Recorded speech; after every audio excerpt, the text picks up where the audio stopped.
Hello and welcome to Take You to School with Dr. Tom Prichard. I'm your host, JP John Paz. With me, of course, the star of the show, the former WWE World Tag Team Champion, 8-time Smoky Mountain Wrestling Tag Team Champion, one of the greatest trainers ever in the history of the business, the Doctor of Desire himself, Dr. Tom Prichard. Dr. Tom, how you doing today, sir?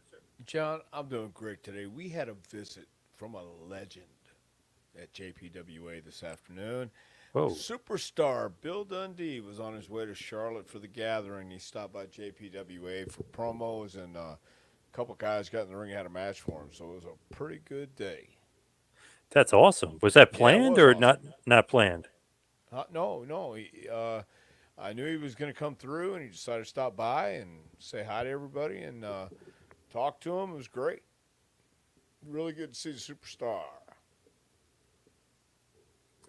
As Awesome. f- as far as that though, like has he ever been there before or no? Yeah, he'd been there a couple years ago for the Bobby Eaton Appreciation show that Sigmund threw for Bobby, and things had changed, but yeah, it was awesome. He stopped by and uh, gave the guys critiques on their promos, watched the match, and uh, had a good time. And they're spending the night in Knoxville tonight, going to Charlotte tomorrow, and I think the Bill's going to be there Friday and Saturday for the gathering. So fun times. Have you ever wrestled, Bill? Have I ever wrestled Bill? Well, hell, of course I wrestled Bill. Nice. A bunch or I can't. I'm trying. I know obviously Memphis, but Well, he was a booker in Mid South. Mid South, and he booked me in Mid South. And I don't know if I should say this or not, but I will. I worked with him in the first match in the Superdome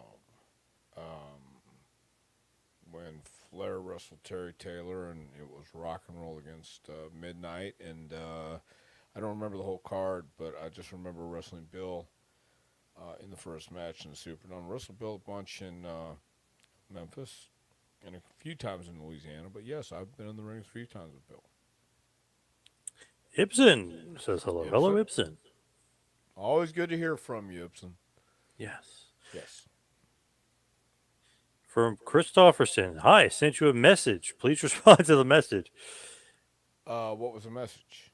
I have no idea. I don't look at my messenger, Facebook Messenger, a whole lot. Anybody? Hey, Doink. Wow, Doink the Clown. Hello, everybody. Wow, nice. I wonder if that's Ray Apollo. I hope it is. If it is, hey Ray. But Dundee had a ton of success booking Mid South. Dundee Ton. had a huge ton of success, and when I look back on it, to think about how basic storytelling really was with him, and I asked him about it tonight before the guys got there, and I was saying, the Rock and Roll Express and Midnight Express, along with Jim Cornette, um, Doctor and John. Okay, I thought he was going to say Doctor John.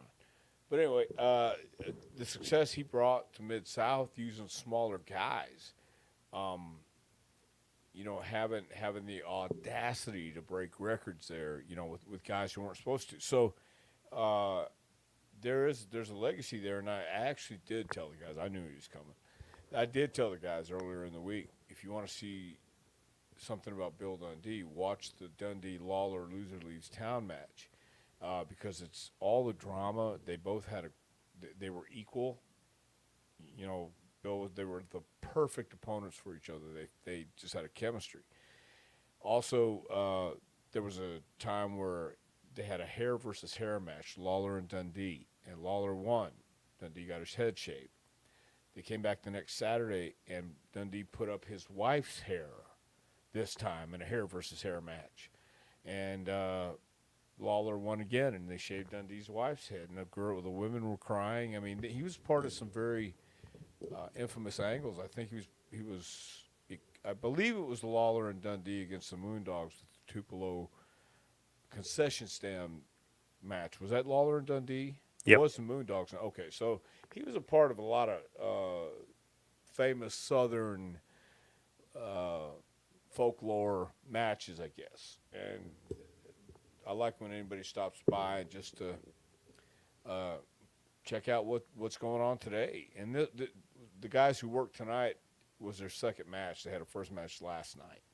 Everybody had a match last night, but Bill Dundee walking in today uh, got a feel for talent in 2022.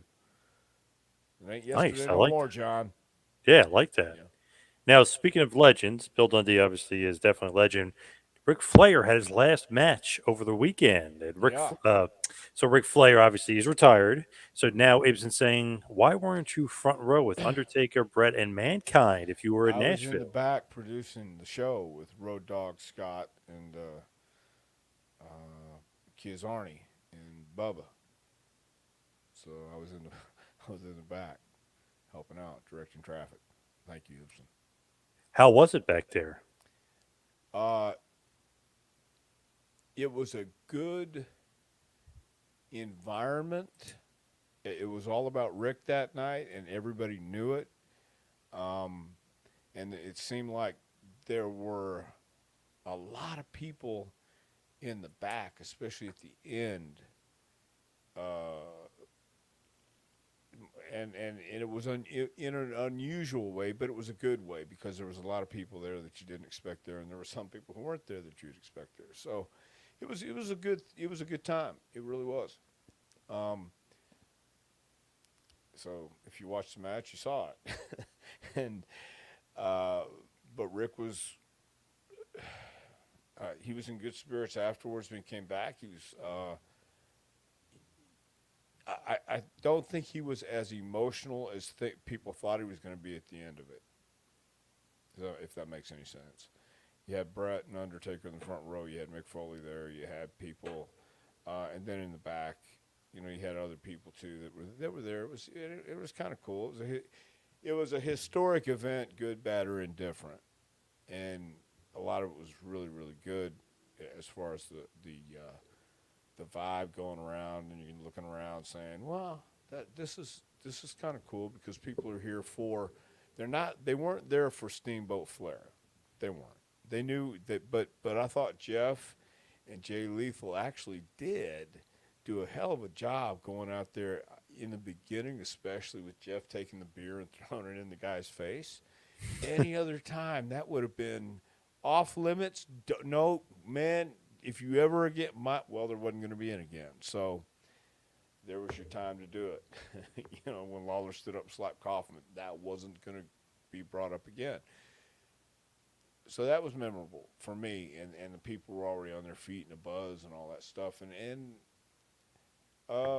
everybody was there just to watch the spectacle of Ric Flair. That's what I think, and I know I was.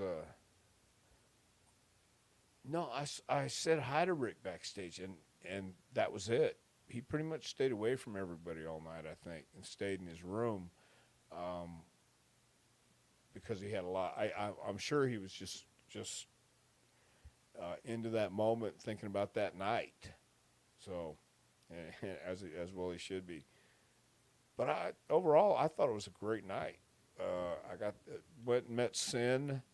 We got in Saturday night, and I picked him up at the airport. I drove in. He flew in from Vegas and picked him up at the airport. We went and ate.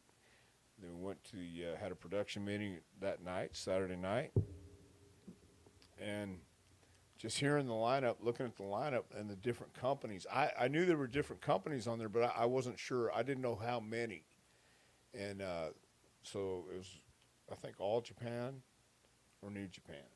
New Japan. New Japan. Okay. Those guys. A lot of guys. New Japan, AAA, WWE, AEW, Impact, MLW, NWA, technically. Everybody was there. So who else would have all those companies there? With you being the focal point. Right. It was kind of looking at it from the outside, saying, "Damn, there is some cooperation going on here," and it could have been thought the other way too. That, oh my God, all these egos and all these different personalities could go haywire in a minute, but they didn't, because everybody knew it was about Ric Flair, and it was. So in that case, it was awesome. Rick wanted Vince there. Vince wasn't there, was he? I didn't see him, so but I don't think he Was was. Bruce there? No, he was not. Bruce was Wow, so not. no Vince, no Bruce. Nope. So What do you think about that? I think he had other things to do. I'm not quite sure. I don't know what to think or what to assume. Well, Vince, I expected not to be there, but wasn't Bruce in town for SummerSlam? Or did he leave right after? I don't know. I didn't talk to him. Damn. So he's got to, that's the kind of I don't information we understand. need, you know? He's doing his thing. I'm doing my thing. We weren't going to call and cross-examine each other right then at that point. I think I knew already he was not going to be there, but he didn't give me his specific reason. I didn't really ask. Huh. There were a lot of people that were there that like I said, I didn't expect, but I did not expect them. And then there were other people that I kind of expected that I didn't see. So I get it, and everybody would understand that.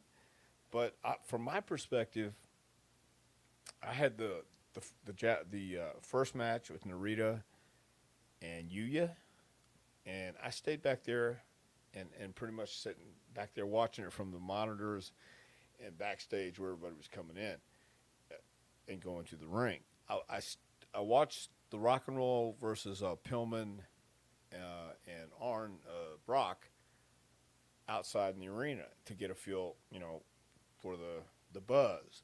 And there was a pretty good buzz. The Lucha match, man, I'm telling you, with Toro or Taurus or whatever, and the Ray Phoenix, Laredo Kid. Yeah. yes, yeah, man, I get it. That's what the people were popping in the appropriate places, and they were really actually doing some good stuff, and that's what that was for. And man, I give those guys props because it was awesome. I enjoyed that match. I really did, and that's not, but it is because you can't deny when they were that talented and that good. So, and they were, man, they were that talented and that good. I thought What other matches were you part of?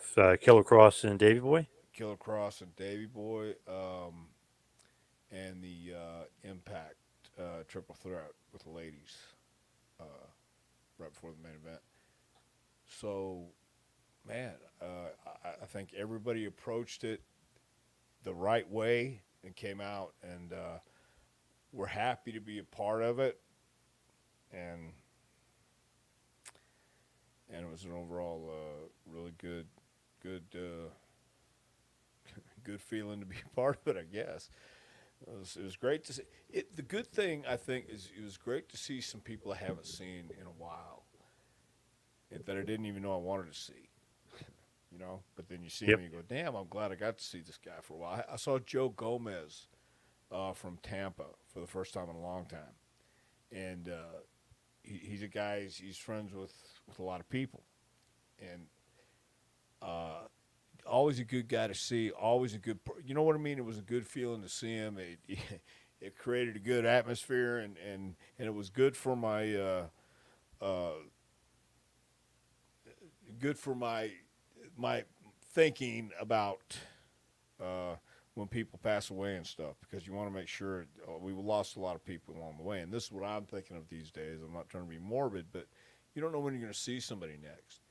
And like that's what the Continental reunion in Dothan is so good. Dennis Gale makes it a point, for the guys who were left, like the Ron Fullers, the Robert Fullers, the Jimmy Goldens, the Roy Lee Welch, the Jerry Stubbs, guys who were in that territory, you still get to see each other while there's time. There's people who don't, who genuinely liked each other and don't get to see each other in a while. So then there's some people you just don't want to see, John. Shit. Saw a few of those too. Did you see the Undertaker? Or did you speak to the Undertaker? What's that? Did you talk to Undertaker? Yeah. He came by and said hello right before he went out and had a seat, and sure did. Yeah, so that was cool. Nice. Cool. Yeah. Ibsen said the Mexican wrestlers were at the ECW arena last month, and they had a great match there as well. No doubt. No doubt. I mean, I I, I can see those guys going out and but shit, it's not easy.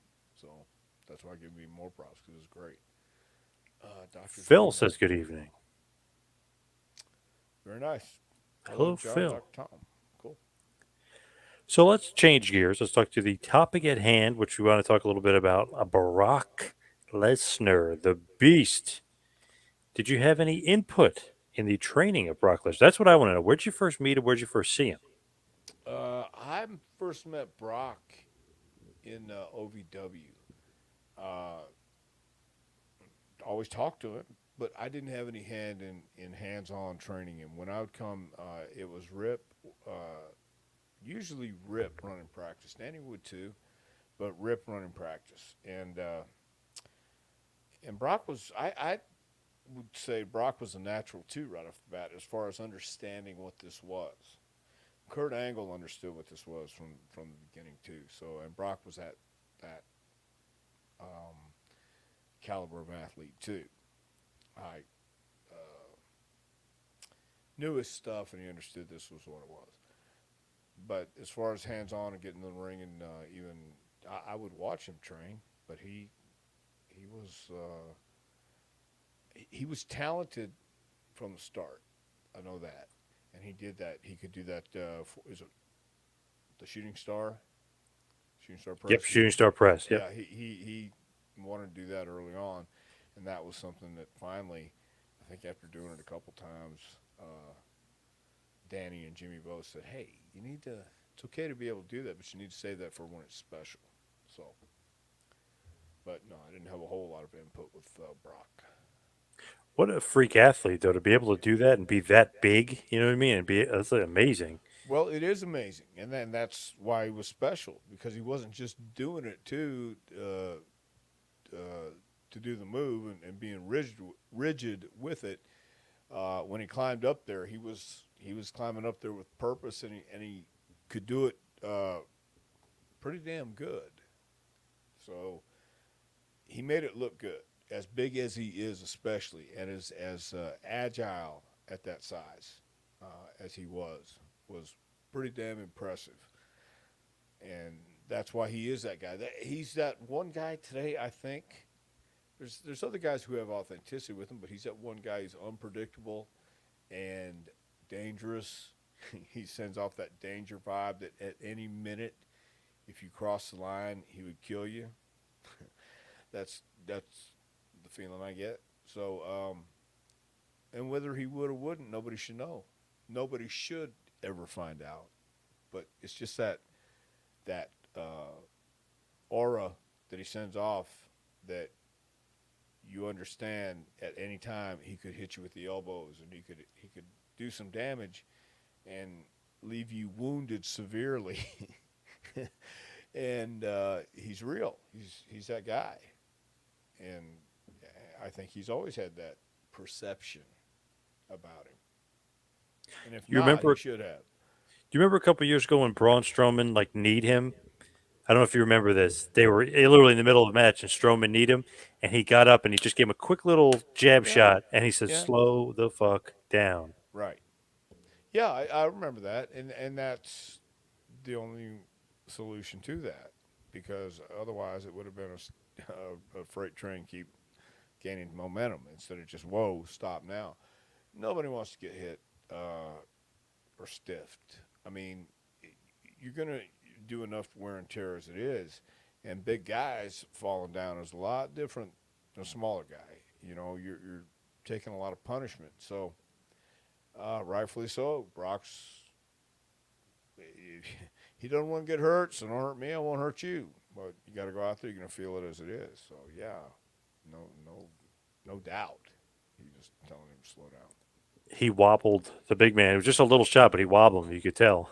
Yeah, I would think that's why. Uh, we were talking about this last night. That's why if anybody throws a punch and you don't wobble and you don't sell it, it looks like shit, and it makes no sense. Even though everybody thinks they know what's going on and thinks they know everything, they don't know anything, and they want to have their beliefs suspended. And at least don't go out and ruin the movie for me. let's continue and think, shoot, but work. So, yeah, Brock Lesnar kicking or somebody for real and punching somebody for real, you'll know the difference. The If you operator ever, says he walloped him. well, no doubt, Oh, yeah. walloping is he got walloped. What a wallop! Anyway, From Matty R. Good old Matt. How good would Dr. Tom say Brock's ring IQ is? I he's got a pretty good sense to him. He's got instincts. He really does. I believe he does. I've seen it, and I don't know what his ring IQ would be, but he's got pretty good instincts and sensibilities about what to do, uh, even if things might get lost in the translation. Brock seems to always uh, have something and know what to do, and that's yeah. I think he's got a pretty high IQ, actually. What do you think about his ring psychology? Do you like it? I do. I do like his ring psychology because he's a big son of a gun. He's the biggest and baddest that they got. And what makes him that way, I think, is unpredictability and that danger factor that um, you can laugh with him and joke with him until you can't, until he gets tired of you and says, "All right, move away, get out of my space," and that means leave the building.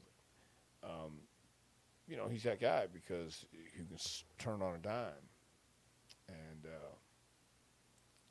at least that's what he presents to me when I see him. He's that guy that it can be pleasant. He understands he can't bite your head off right there in public. There's witnesses, but if you step out of line, he doesn't care who sees it or hears it. He will destroy you. According to John Nord, this is from Phil. According to John Nord, Brock and Brad Riggins very close. In fact, when Brad was ill, wasn't going to get treatment. Brock dropped everything and went to Brad's house and forced him to go. Is that a true story? Well, um, I could see that. I mean, I wouldn't be shocked. I haven't heard that, but if John says it, and I love John Nord too. I just saw him a couple years last year, whenever it was at the gathering. Oh, he was there last year too. I believe he was, but last year was that was when I gave the thing to Bobby Fulton, and then John was there, and he came downstairs, and he's a great guy. He's a funny guy too. He was authentic for the bit times he was in the business too. He was well, he was one of those guys that kind of reminded me of Hawk almost. That boy, he'd have fun with you until he got tired of you. Then it's like, okay, you need to leave, or else. And 9 times out of 10, people left. It was that one guy. So, Have you I met met Brad Brad. Riggins? oh no, I have not. No, I have not met Brad. Another guy who could be considered a great trainer out there. Brad Yes. Riggins, yeah. Yeah, sure was. Doug the Legend. Hello, Masters. Doug. Hello, a gentleman. Nice. Yeah, Doug's wearing a very nice tuxedo tonight. What's one thing personally you think that Brock Lesnar needs to work on, if there is a one thing that he needs I to work on? I I wouldn't even know where to start because Brock knows how to work as his size. He knows what to do. He's real, and I couldn't tell him how to be any more real than he already is. Quite honestly, so to even contemplate that, I wouldn't. The funny thing is, people would say promos, promos, and then now you've seen him without Heyman. It's like, oh, his promos are great. Even if you go back to UFC, he's got a Mm-hmm. great promo. Yeah, he's if he's speaking from his heart, and he's believing what he's saying. So yeah, I couldn't say, hey Brock, I would put it a little differently because he's got Paul Heyman.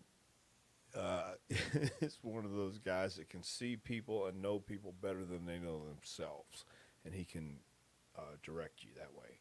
Is my thoughts, and I think him speaking for anybody in the business is a plus. It's a bonus. Do you like Cowboy Brock Lesnar? Well, I don't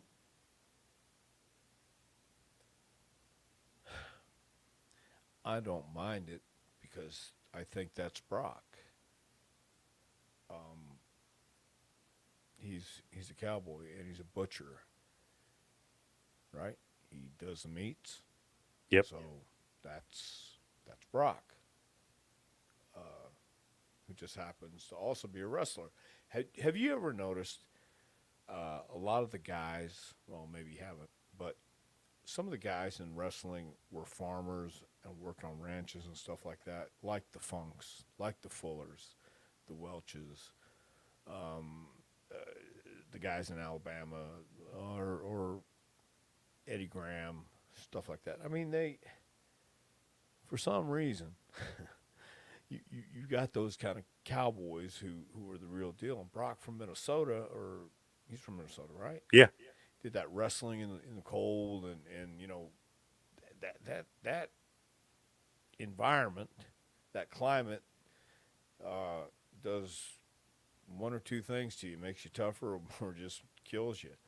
Some people just fight through the adversity, and that's what makes them who they are. And when you got to wear those cowboy hats and them furry jackets, by God, who's going to tell them it looks funny and stupid? Not me. So Me neither. yeah, His IQ is high because he spent his first year in the business with Gerald Briscoe. Interesting yeah, thought that's a there. good. That's a great way to look at it because yeah, uh, I think Gerald definitely taught him uh, the ways of the road and the ways of the business, and so and Brock trusted Gerald, rightfully so. So basically, Gerald Briscoe scouted him and Jim Ross signed him, correct? I believe so. Yep. And but here and there, I think both of them had the same idea. Jerry knew and Jr. knew, and then once he met Vince knew. You know, he had the aptitude to do this. It's a good question. What did Dr. Tom think of Brock's SummerSlam match? Did you see that? And have you ever seen a tractor involved in a match before? I have not, but I think we keep. It used to be a joke. What do we have to do next? What are we going to keep doing for these great finishes? How is it going to come to? How are you going to top this one? How are you going to top this one? Now, what are you going to do for this one? Well, now what are you going to do for this? How are you going to top tractor coming down? I don't know. But I did not see the match. I haven't seen the match yet, but I have seen the pictures. And I mean, that's something people that went to that show will never forget. Brock will never forget it. Neither will Roman Reigns. I saw the picture where they stacked everything on top of Brock. It was the last man standing, right? So he couldn't get up. And how else can you beat Brock Lesnar? That's perfect. That's so ridiculous. It's great. It's so over the top, but it makes sense for these two titans, these two come to life action figures, Roman Reigns and Brock Lesnar. Brock comes down with a tractor. That's what superheroes do. That's what not just mere mortals getting a tractor and run the ring over. You can get in trouble for that stuff in the real world. But then you stack stuff on top of it, and Roman Reigns holds the title up. I mean, perfect storytelling. And people say wrestling's not the same, and it shouldn't be the same. You need to improve it. You need to get it more exciting. I get all that.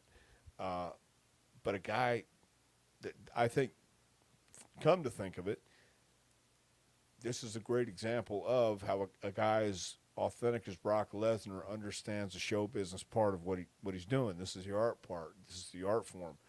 I'm a world class wrestler, but in order to beat you, this is the last man standing match. I've got to get in my tractor. I've got to destroy the ring, and then we're going to get in there. I guess. Did he do it before the match? He brought it out before the match, but At the end of the match is when he hit the ring, right? Near the ends when he did the track there, Okay, where he so picked it up. Yeah. that's storytelling. Brock could have said, "Hell no, that's ridiculous. Why would I do something like that?"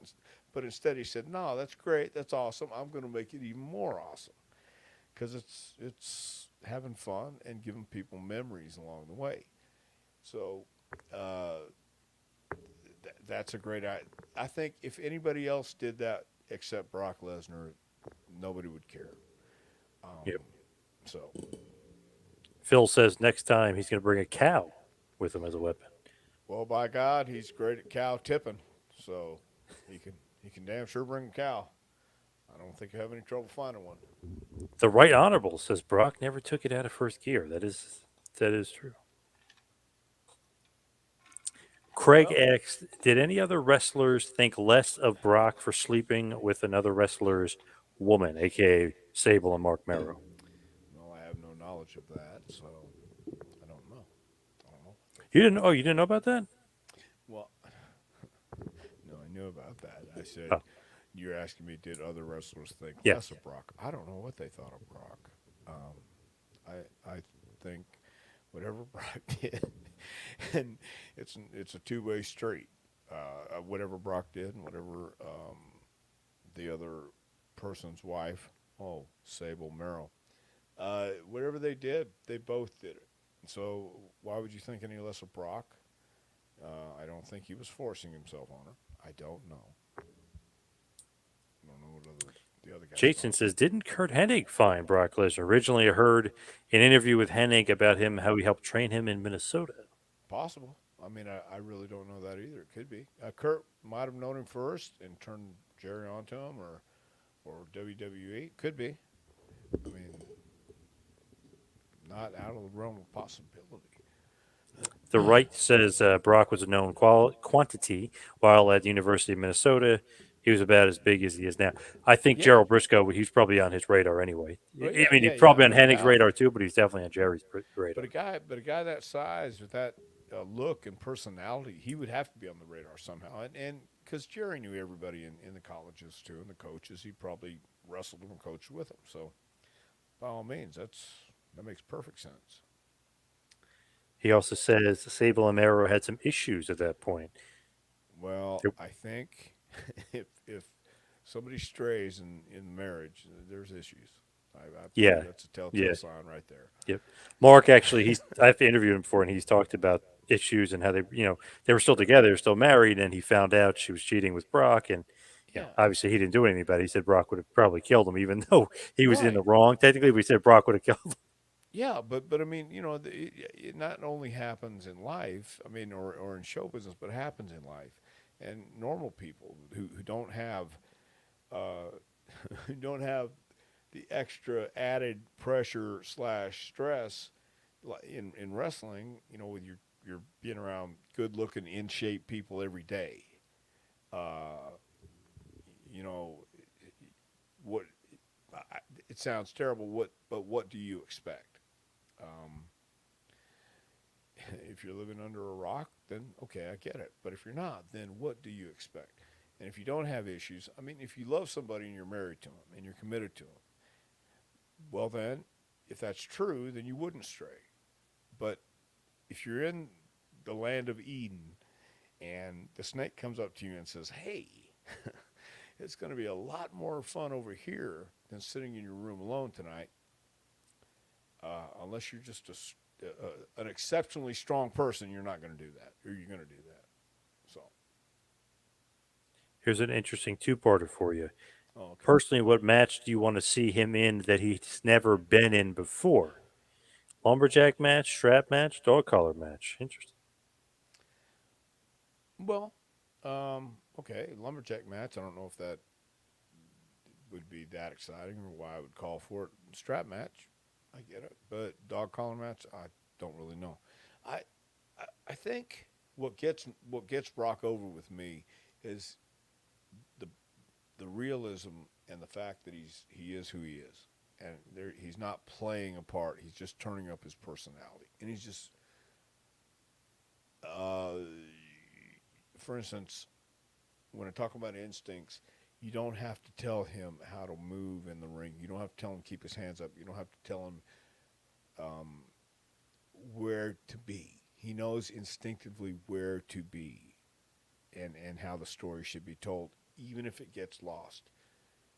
For instance, if somebody gives him a knee and he has to come out and say, bam, loosen up to continue the story, he can pick up right. He knows how to transition to that. And you can't necessarily always teach that. That has to be inside, I think, this is my opinion. You have to have that originally, and if you don't know how to use it at first, somebody has to bring it out of you. And if that means working with, like, for instance, I think Braun Strowman, as a big man, had some talent. I really do. But there were times he was still rushing, and there were times when he didn't know exactly how to let it breathe. He thought he had to keep moving. And the only way you learn when to slow down and stop moving is to let somebody tell you. And they tell you verbally or physically or both. So I think any match Brock gets in should make sense, and he would know how to make it make sense, unless he didn't feel it. So Do you think that because people are saying too much Lesnar reigned, do you think they overdid that match or no? Because it seemed like everybody was into it once it was happening. but who else is he going to work with? Who's his opponent? Randy's out, right? Hmm. Okay. Who else? Uh, who else was Roman going to work with? Who is? I mean, do you have Seth and Roman again? I mean, I understand it, but has that been overdone? It seems like it, it, it seems like there's when it comes right down to it, does this feel better than this, or do we go ahead and go with this because we know this? I don't know. I mean, I just don't know what the options are. The other option would be. The thing is, like everyone was going crazy, but the crowd was loving it. Then when the match happens, they're loving it. Then supposedly, after the match was over, like, Triple H and Stephanie were hugging him in the backstage, and everybody was almost like he was leaving, kind of thing. Like they were so, just very emotional. But then I read the following day he's on their January 1st show, day one, I think they call it, day one pay per view. So he's on that show for 2023. So he's not gone. But everybody was very emotional afterwards and was giving him hugs and saying he did such a great job. So people got nervous, like, oh, that means his last match. And then immediately the next day they had him signed up for another match. Well, did they think he was gone because he was emotionally involved in Vince leaving? Do you think That that was a was why they? rumor. Yeah. Well, in that instance, what immediately goes through my mind is this: I really don't think uh, Vince wants to hurt anything connected with WWE. I really do believe he wants the best for the company, and for selfish reasons or whatever it may be. But I think it would hurt the company for Brock to leave. And would there be a possibility that Vince told Brock, "Listen, do this, and this is business. I'll be fine," and reassure him? That would make him go, "You're right," and the right thing to do would be stay. Uh, they would do everything. I think they, being the powers that be, would do everything they could to make it palatable for Brock and in his best interest. He's a businessman, so I think emotions can run high or get the best of us all. But when it comes right down to it, Brock understands uh, there's nowhere else he's going to go and get this treatment and have this job. He may not need it. I'm sure he doesn't. But at the same time, there might be people saying, Brock, what's it going to take for you to stay? That's what I would think. But I don't know. I'm just surmising. I think Phil's right. I mean, Hunting season is coming up. So, good point. Sid loves softball. Brock loves hunting. So he can yeah. have that. I mean, he could have it on his terms. However many TVs a year he's guaranteed to do or whatever, and he picks them unless they're really needed. And who knows? Now the right thinks that Roman needs to get the belt off him. I don't know about that, but he was saying good match, but everyone knew that Roman was going to win. I don't know. I kind of got invested. I Well, thought how Roman was the going to hell win, they but I do got that? invested because they kept he. I mean, Lesnar was getting out of everything. Like they were Yeah. hitting him with the kitchen sink. He kept getting up. Well, So it wouldn't. Here's what I thought. It wouldn't have surprised me one bit for them to switch the title. At the same time, that's a good point he brought up earlier about hunting season. Brock probably doesn't want a full time schedule and doesn't want to be committed, but I think used here and there sparsely or however he wanted to be used, that would make sense. But yeah, I don't know. Once again, who do you put the belt on? Not Roman Reigns is doing a really good job, I think. And it doesn't matter how many times he defended the title. Back in the old days, the champion didn't defend the title every damn week. It meant something. I mean, I'm not saying we could do it today, but why can't we? Set the precedent. I believe Triple H at one time felt that too. That if not so many title changes and not so many title defenses, we kind of make them special again. Can you do that in 2022? I don't know. I don't know if you can or can't. But it's an interesting concept to me not to have the champion defend the title every time or go out there and be seen all the time. And I backtrack when I say that because I understand the network deals, cable deals might demand top stars. And your champion is obviously the top star, so they do want to see him on TV. I understand that. So how do you make that work? I don't know, but I wouldn't take the titles off of Roman Reigns. no, Just me wouldn't. neither. Yeah. Does he still hunt in Canada? Yes, Saskatchewan. Yes, big hunting season.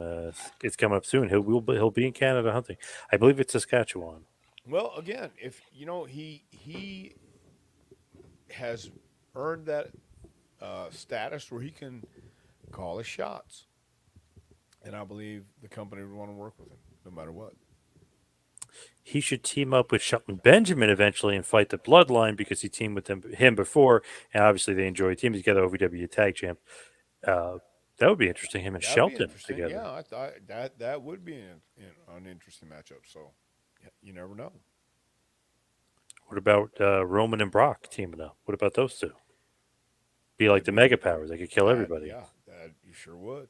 That'd be another interesting matchup. Then you'd have to have some really good heels for them to fight. How much does he lift? Bench press, etc.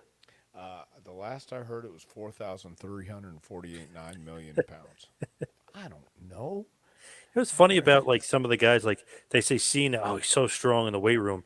When you actually get Cena in the ring and stuff, you could tell he could pick like Big Show up on his back, squats, but he's got Right. no like real strength. Lesnar, that's real strength. He could throw Big Show around like a baby. Like him, the Steiner brothers, those guys are freakishly strong Yeah. because it's not lifting the weights and people that don't things that don't move in inanimate objects. I And mean that Lesnar that's and the Steiner brothers. I mean they literally throw guys around like yeah, crazy. that's why they're those special elite athletes. They really Yeah. are, and that's why when people talk like they don't know. But Brock and the Steiners and those guys, they do know, and that's the scary part about them. People believe because they are those guys, and the great thing about them is those guys have understood that there's a time for that, and there's a time for business, and there's time to know the difference, and that's where the ring IQ and the instincts and all this stuff comes into play because there have been big guys who didn't understand that and thought it was just about throwing people around or showing how strong they were. It's not about that. And it's great when guys like that with that much talent get it and wanna have fun with it. So I think Brock has a good time when he's out there, and so I think he should continue having fun doing whatever else he wants to do, whether it's hunting or just chilling out. What wrestler from the territory era do you think would work great against Brock? Ooh, what about Bruiser Brody? That was the first Stan guy I thought Hansen. of too. Yep. Yeah, Brody though. Brody and Brock would be, oof, that'd be incredible. Here, Japan, they'd take it everywhere. Yeah. They would stiff the hell out of each other. Oh, yeah. Yeah, but they'd both love it, and they both wouldn't stop, and they would be because man, if those two big guys don't hit each other hard, it's gonna look like shit, and everybody's gonna fart at the match, and they know that. That was the great thing about the guys back in the territory areas. No, I don't hunt. My dad took my older brothers hunting and fishing, but when Bruce and I came along, he stopped. So no, I was neglected as a child. No, I really wasn't. I just no, we just don't hunt. Sorry, can't help myself telling lies. What do you think is like the legacy of Lesnar? Because obviously, legit guy, but UFC World Heavyweight Champion, beat a bunch of world champions, was great. Even returned a few years ago, beat Mark Hunt. I know it got technically a no contest, but he beat the crap out of Mark Hunt. What do you think? And obviously, multiple time WWE champion. Just, I mean, Beat his the resume Undertaker. is just Ended amazing. the Undertaker streak. I mean, Ended the Undertaker streak. that's huge. You have to think about that, and that is just one layer of his legacy. And you're right, the 10-time youngest WWE champion. huh? 10-time WWE champion. Yeah, he was the youngest champion, right? Or was it Randy? Technically, Randy. Okay. Well, at one time Brock was until Yeah. Randy came along. So, Yep. 2 years later. but Yep. he won it at a young age. He had it at a young age, and he listened at a young age. He was very coachable.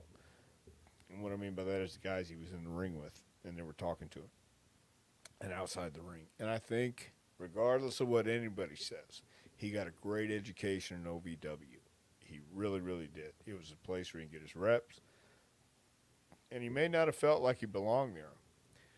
Uh, but that was a huge part of his journey along the way, and he did develop, and it was good that he did have a place to go and learn the things he learned there, from driving the ring truck to the timing, being on time, having responsibility in professional wrestling at that level. You either appreciate it, and when you get to the main stage, uh, you understand why you went through it. But I think he's that kind of athlete, though. I really do, because he understands that. He understands there is a process along the way, and you without this, there is no that. So I think that's a huge part of his learning and legacy too. OVW coming in there with Shelton and being that powerhouse where people first got a sense that this guy was going to be a huge, huge star. So I think that he always had confidence, but I think that added to his confidence along the way. All right, let's talk some random questions that popped in. Chris Francis from Brantford, Ontario, home of the old WF tapings. Any stories, Dr. Tom? Uh, about Ontario Ontario. Brantford, I don't really have any stories from. No, I don't, because uh, I'm not really. I don't remember the Brantford, Ontario home of old WWF tapings. But I had a great time wherever I went. So the stories kind of run together, John. Actually, Yes. yeah. From Danny, or Donnie, I guess. What is the better WWF tag team, Skip and Zip or the Heavenly Bodies? Neither, actually. Well, no, hold on. I'll say this. Uh, because we would have had Jimmy Del Rey. I'll tell you what would have been a better team would have been Jimmy Del Rey and Chris Candido. And watch those guys work together with Miss Sunny in their corner. I think that would have been an exceptional team. Who do you think would win in a shoot fight between Buzz Sawyer and Adrian Street? Hmm. Well, uh, that's a hard one. I'll tell you right now that is a hard one, because I know for a fact Buzz would bite. I'm pretty sure Adrian would bite, and I don't know if Buzz would know that half of his face was eaten. I think he would still be fighting. I think it might wind up with both rolling over a hill onto a cliff, crashing to the rocks below, both dying instantly. I have no idea. Will Undertaker come back maybe in the future from Ian Never England? say never. I mean, never say never. I don't know, but who knows what? Man, a lot of things have happened this year that is going to change the landscape for a lot of things. So I don't know that he wants to. Obviously, I think he's okay with just stepping back, but coming back for a special attraction or something like that, WrestleMania or whatever it may be, I never say never. Mike G. Is Dr. Tom pissed he doesn't have any toys Well, made of hell him? yes, damn right. Wouldn't you?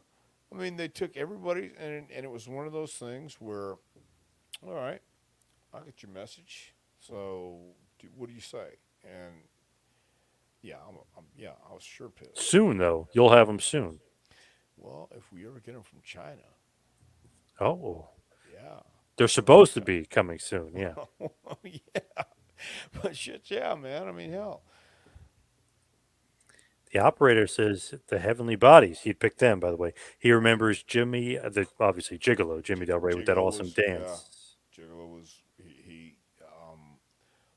he was a really he was a hell of a worker. He really was in the ring. He knew how to entertain. I thought he was great.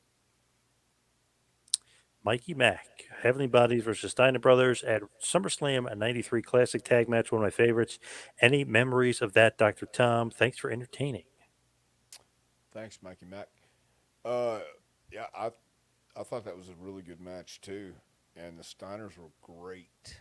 They had their mom and sister at ringside, but they were both they were both really great.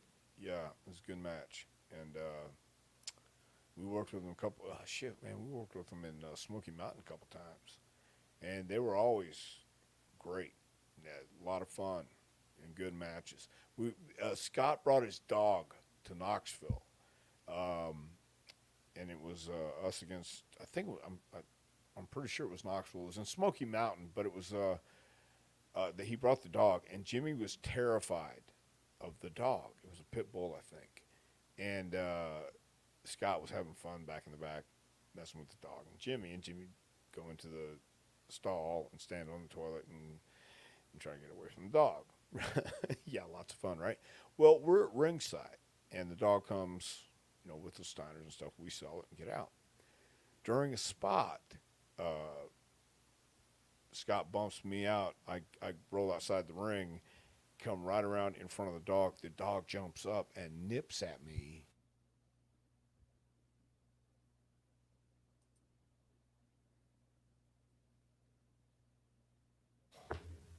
Okay, we're back. Yep, And I sold it like he got me. You know what I mean? It was, yeah. but the dog. We came back. He says, "No, the dog's working." Jimmy told us, "Says, yeah, he knows how to work." So I thought, thank God, because he came pretty damn close to castrating me right there. Yeah, But shit. they were a lot of fun, man. They really were. Yeah, I It's enjoyed a little all those scary. matches. Yes, a little scary, a little scary because the dog would chase Jimmy in the locker room and get right up on him and he'd kind of growl and do that snapping part, but Scott would pull it back. But my thought was, what if he doesn't pull it back or slips, and the dog goes forward? It was it was it was funny, but it was scary too. So yeah. When and how did you realize you wanted to become a trainer and train some wrestlers? When I was offered the gig, when I knew, uh, I got to tell you, I had been kicked in the face, um, and in Smoky Mountain, and my neck has never been the same, and I kept getting landed, I kept landing on my neck too.